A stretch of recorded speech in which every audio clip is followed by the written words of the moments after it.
Hi friends, welcome to our நம்ம mutual fund YouTube channel. நம்ம சேனல்ல ஷேர் மார்க்கெட், மியூச்சுவல் ஃபண்ட் மற்றும் fixed deposit பற்றி நிறைய வீடியோ பார்க்கலாம். இன்னைக்கு நம்ம இந்த வீடியோல என்ன பார்க்க போறோம்னா, பிராங்க்லின் இந்தியா மியூச்சுவல் ஃபண்ட் ஸ்கீம்ல 6 டெப்ட் மியூச்சுவல் ஃபண்ட் ஸ்கீம் கடந்த ஏப்ரல் 23, 2020 ஷட் டவுன் பண்ணினாங்க.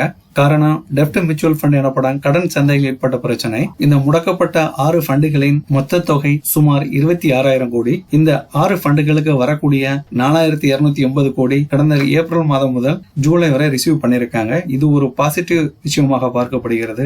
இதில் ஒரு சில நிறுவனங்களுக்கு கடன் ஜூலை மாசம் முதிர்வு தொகை காலம், அதாவது மெச்சூரிட்டி பீரியடும் முடிஞ்சோம். அந்த கடனையோ இல்ல வட்டியை திரும்பி கொடுக்கல. ஆனா ரைட் ஆஃப் எதுவும் பண்ணவில்லை. ஃபியூச்சர் இந்தியா, அதாவது ஃபியூச்சர் இந்தியாவின் கீழே செயல்படும் பிக் பசார், இவங்க சுமார் 1,200 அவுட்லெட் வச்சிருக்காங்க.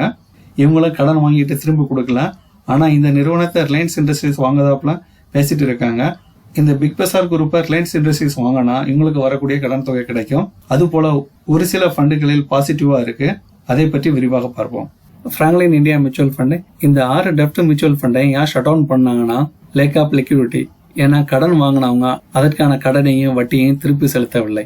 2வது காரணம், இன்வெஸ்டர் இல்லாம செல் பண்ண ஆரம்பிச்சிட்டாங்க.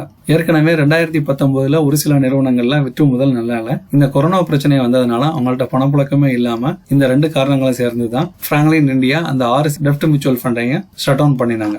இந்த 6 டெப்ட் மியூச்சுவல் ஃபண்ட்ல இருந்து எந்தெந்த மியூச்சுவல் ஃபண்ட்ல எவ்வளவு கம்மியா இருக்கு அதை பத்தி பார்க்கலாம். Franklin India ultra short term fund, அது மட்டும் பிளஸ்ல இருக்கு, plus 1.8%. Franklin India low duration fund -5.69. Franklin India dynamic accrual fund -5.62. Franklin India credit risk fund -8.62. Franklin India short term income plan -9.92. Franklin India income opportunity fund -9.51. இந்த 6 ஃபண்டுகள்ல அதிகமா பாதிக்கப்பட்டிருக்குது credit risk fund, short term income plan, income opportunity fund 8.5 to 9.5 வரை கம்மியா இருக்கு. மற்ற 3 ஃபண்டுகளையும் கொஞ்சம் பரவாயில்ல இதை கம்பேர் பண்ணும்போது. பிராங்க்லின் இந்தியாவோட இந்த 6 டெப்ட் ஃபண்ட்லையும் பிராங்க்லின் இந்தியா லோ டியூரேஷன் ஃபண்டோட கேஷ் ஃப்ளோ பாசிட்டிவ் இருக்கு சொல்றாங்க. ஆனாலும் இந்த ஃபண்டோட ரிட்டர்ன் 6 மந்த் கம்பேர் பண்ணும்போது -1% டவுன்ல இருக்குது. இந்த ஃபண்ட்ல இன்வெஸ்ட்மெண்ட் பண்ணிருக்கவங்க பயப்பட தேவையில்லை.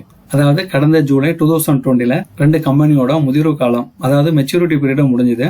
ஆனா அவங்க வட்டியோ முதலையோ திருப்பி கொடுக்கவில்லை. அது என்ன கம்பெனின்னு பார்ப்போம். அவங்க எந்த ஃபண்ட்ல இன்வெஸ்ட்மெண்ட் பண்ணிருக்காங்க, எத்தனை % இன்வெஸ்ட்மெண்ட் பண்ணிருக்காங்க அதை பற்றி பார்க்கலாம். ரிவர்ஸ் ட்ரேட் வெஞ்சர், இந்த நிறுவனத்துக்கு பிராங்க்லின் இந்தியா டைனமிக் அக்யூரல் ஃபண்ட்ல இருந்து 1.1%, அந்த ஃபண்ட் ஹவுஸ்ல இருந்து மொத்த நிர்வாகிக்கும் சொத்து மதிப்புல இருந்து 1.18% கடன் கொடுத்திருக்காங்க. அதுபோல பிராங்க்லின் இந்தியா இன்கம் ஆப்பர்ச்சுனிட்டி ஃபண்ட்ல இருந்து 6.14% கடன் கொடுத்திருக்காங்க. அடுத்து no future digital India and future ideas, இந்த நிறுவனத்துக்கு பிராங்க்லின் இந்தியா இன்கம் ஆப்பர்ச்சுனிட்டி ஃபண்ட்ல இருந்து 3.02. அதுபோல பிராங்க்லின் இந்தியா கிரெடிட் ரிஸ்க் ஃபண்ட்ல இருந்து 1.65% கடன் கொடுத்திருக்காங்க. இது எப்படின்னா, ₹100 அவங்க நிர்வகிக்காங்கன்னா 1.65%னா ₹1.65 அந்த நிறுவனத்துக்கு கடன் கொடுத்திருக்காங்க. இந்த 2 நிறுவனங்களும் வாங்கிய கடனையும் அதற்கான வட்டியை திரும்பி தராதனால லாஸ்ட் 1 வீக்ல மட்டும் ஒரு சில ஃபண்டோட நெகட்டிவ் ரிட்டர்னா இருக்கு. அது என்ன ஃபண்டுன்னு பார்க்கலாம். லாஸ்ட் 1 வீக்ல மட்டும் இந்த 4 ஃபண்டோட இவ்வளவு % கம்மியா இருக்கு. அது என்னென்ன ஃபண்டுன்னு பார்க்கலாம். Franklin India income opportunity fund -4.85%. Next Franklin India credit risk fund -2.31. Next Franklin India short term income plan -1.72. Next Franklin India dynamic accrual fund -1.34%. இந்த 4 ஃபண்ட்ல இன்வெஸ்ட்மெண்ட் பண்ணிருக்கவங்களுக்கு மொத்தமா அவங்க இன்வெஸ்ட்மெண்ட் தொகை கிடைக்காதுன்னு பரவாயில்ல. இதுல எவ்வளவு % கம்மியா இருக்கோ இவ்வளவுதான் ஆகும். அதுபோல கடந்த ஏப்ரல்ல இருந்து எப்ப ஷட் டவுன் பண்ணாங்களா, அதுல இருந்து இந்த ஜூலை வரை 4,280 கோடி ரூபாய் ஒரு சில நிறுவனங்கள்ட்ட இருந்து ரிசீவ் பண்ணிருக்காங்க. அது எந்த நிறுவனம் சொல்லிட்டு அவங்க இதை பத்தி முழு டீடைல் எதுவும் கொடுக்கல. இது ஒரு பாசிட்டிவ் விஷயமாக பார்க்கப்படுகிறது.